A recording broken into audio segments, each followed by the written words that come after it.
विकटोत्कटसुन्दरदन्दिमुखम् भुजगेन्द्रसुसर्पगदाभरणम्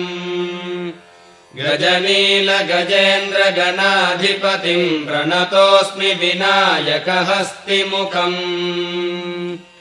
सुरसुरगणपतिसुन्दरकेशम् ऋषिगणपतियज्ञसमानम्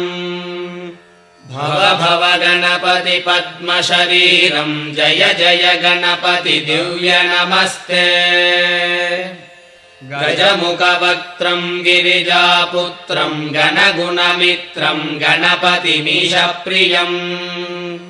करधृतपरशुम् गङ्गणपाणिम् कपलितपद्मरुचिम्